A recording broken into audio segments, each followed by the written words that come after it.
थोड़ा सा टाइम गुजरेगा ना, 1-1.5 महीने बाद, तो उसमें प्यार भरी बातें ना हो, उसमें केयर या लव ना हो। ब्रेकअप के बाद अपने एक्स से बात कैसे करें? अगर आप ये सोच रहे हैं तो आप सही वीडियो देख रहे हैं, क्योंकि आज आपको कुछ तरीके बताने वाली हूँ जो फॉलो करके आप इजीली अपने एक्स से कांटेक्ट कर सकते हैं आफ्टर ब्रेकअप। शुरू करते हैं वीडियो। एक्चुअल में जब आप गुस्से में होते हैं, जब आपके आर्ग्यू होते हैं, तो आपका ब्रेकअप हो जाता है। और ब्रेकअप भी बहुत ज्यादा झगड़े के बाद होता है, जहां आप ये दिखा देते हैं कि आज के बाद ना तुझसे बात ही नहीं करनी है। आप बिल्कुल ही अलग हो जाते हैं, ब्लॉक कर देते हैं, हर जगह से अपने पार्टनर को हटा देते हैं। बट ये उस टाइम पर तो अच्छा लगता है, लेकिन थोड़ा सा वक्त गुजरता है ना, 2-3 महीने गुजरते हैं, वैसे ही आपको उसकी याद आने लग जाती है। आप उसके बिना रह नहीं पाते, आपका मन होता है उससे बात करने का, बट आप ये भी चाहते हैं कि आपकी जो नोज है ना वो नीची ना हो जाए। नाक नीची नहीं होनी चाहिए। आपने अगर कॉल किया तो उसकी नजरों में आपकी इज्जत कम हो जाएगी। उसे लगेगा कि आप उसके बिना रह नहीं पा रहे, आप उसे बहुत प्यार करते हैं और ये चीज आप दिखाना नहीं चाहते। ऑन द अदर हैंड आपको ये डर भी है कि कहीं उसने रिप्लाई नहीं दिया तो क्या होगा, फिर तो आपकी बेइज्जती हो जाएगी। उसने बात नहीं की फिर क्या होगा, तो आपको बुरा लगेगा। तो बहुत सारे सवाल आपके दिमाग में हैं कि भाई आप कॉल भी करो, वो रिप्लाई भी दे, और आपकी जो इतनी लंबी नाक है वो नीचे भी नहीं हो जाए, वो कट भी ना जाए, आप ये भी चाहते हैं। इन सबको मानते हुए, इन सबको अपनी जगह पे रखते हुए आप कैसे बात करेंगे अपने एक्स से, जानना चाहते हैं? तो देखिए, सबसे पहले तो उस ब्रेकअप को थोड़ा सा वक्त गुजरने दीजिए। ऐसा मत कीजिएगा कि वो ब्रेकअप अभी 10 या 15 दिनों में हुआ है और आप एकदम ही उतावले होकर बात करना शुरू कर दें, या मैसेज कर दें, या फिर कॉल कर दें। अगर ऐसा करेंगे तो वो इंसान आपसे बात नहीं करेगा, क्योंकि अभी वो ब्रेकअप का जो दुख है वो ताजा ताजा है। आपको थोड़ा सा इंतजार करने की जरूरत है। कम से कम 1 से 1.5 महीने तक आप वेट कीजिए उस ब्रेकअप के बाद। इस 1-1.5 महीने में आपको कोई भी कैसा भी कांटेक्ट नहीं करना है, कोशिश भी नहीं करनी है। कोई मैसेज नहीं, कोई कॉल नहीं, नथिंग। बिल्कुल ही साइलेंट हो जाओ अपनी जिंदगी। उसको स्टॉक करना छोड़ दो किसी और आईडी से। बिल्कुल ही आपके पार्टनर को, आपके एक्स को भी ये लगना चाहिए कि अब आप अपनी जिंदगी में आगे बढ़ने की कोशिश कर रहे हैं। जब थोड़ा सा टाइम गुजरेगा ना, 1-1.5 महीने बाद, जो आपका एक्स है जिससे ब्रेकअप हो चुका है, उसके मन में जो आपके लिए गुस्सा था ना, वो थोड़ा सा कम हो जाएगा। क्योंकि वक्त के साथ में नाराजगी, गुस्सा कम होता ही होता है। जिस वजह से भी ब्रेकअप हुआ था वो वजह थोड़ी धुंधली पड़ जाएगी। वो दुख जो आपके पार्टनर को था, वो गुस्सा जो आपके पार्टनर में था आपको लेकर, वो दोनों चीजें कम होने लगेंगी। 1-1.5 महीने बाद आपको जब कहीं देखेगा नहीं, आपको कोई मैसेज नहीं दिखेगा, कॉल नहीं दिखेगा, तो समझ जाएगा कि आप अपने आप को मूव ऑन करने में बिजी रख रहे हो, आप अपनी जिंदगी में बिजी हो, एटलीस्ट कोशिश कर रहे हो। इस वजह से वो भी अपनी लाइफ में थोड़ा सा रिलैक्स हो जाए। अब इतने 1.5 महीने बाद अचानक से आप उसे मैसेज करें, और मैसेज ये नहीं होना चाहिए कि यार I am missing you, where are you, बहुत याद आती है, आई स्टिल लव यू, मैं अभी तक मूव ऑन नहीं कर पा रहा। इस तरह के फालतू की मैसेज मत कीजिए। मैसेज होना चाहिए किसी काम का, किसी पर्पस के वजह से। Have a purpose.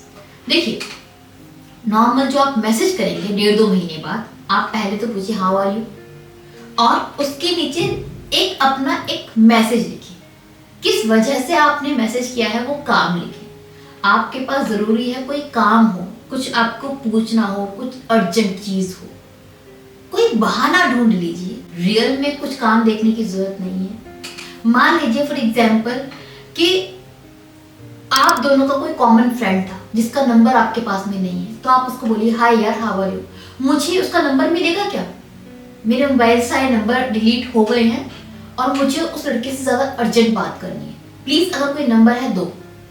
Get it? तो आपने क्या करा, आपने ये दिखा दिया कि आपने मैसेज तो किया है, लेकिन इसलिए नहीं कि आप उसके पीछे पड़ रहे हैं या उसको बहुत याद कर रहे हैं।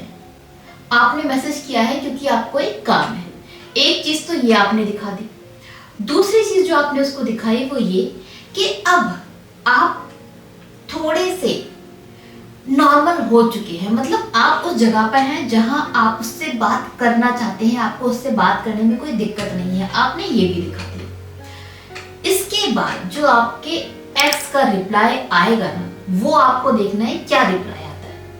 आपका एक्स हो सकता है कि सीधे आपको नंबर दे दे, तो आप थैंक्स बोल दीजिए और कुछ मत बोलिए।